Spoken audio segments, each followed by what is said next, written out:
Hi guys! Another day, another convert. So ayun na nga, baka meron po kayo nito, hindi nyo lang po alam kung ano ito. Ano daw? So ayun, meron tayo ditong bagong pay later na pwede nyong asahan in case na meron kayong emergency, kailangan yung emergency cash, diba? So eto nga po pala si Skyro. Meron po siyang ino-offer na Skyro Pocket.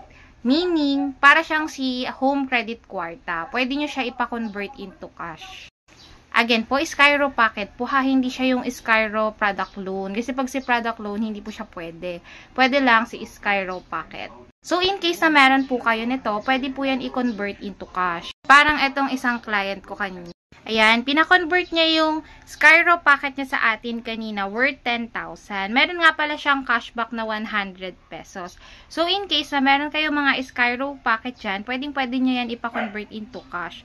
Message nyo lang ako dito. Ayan, message nyo lang ako dito sa Facebook account ko, Anpilierba Jesly, AJP Trades Only account. So, ingat po kayo sa mga fake account ha. Isa lang po ang account ko. So, in case may makita kayo dyan na 3, 4, 5 nakapangalan po sa akin. Fake account na po yung iba dyan. Isa lang po ang ginagamit ko. Always video call po ako before process po. Minsan po video call while share screen po. So, make sure mag-iingat po kayo sa mga poster sa mga fake account para hindi po kayo madali ng scam and hindi nyo po ako sisihin after.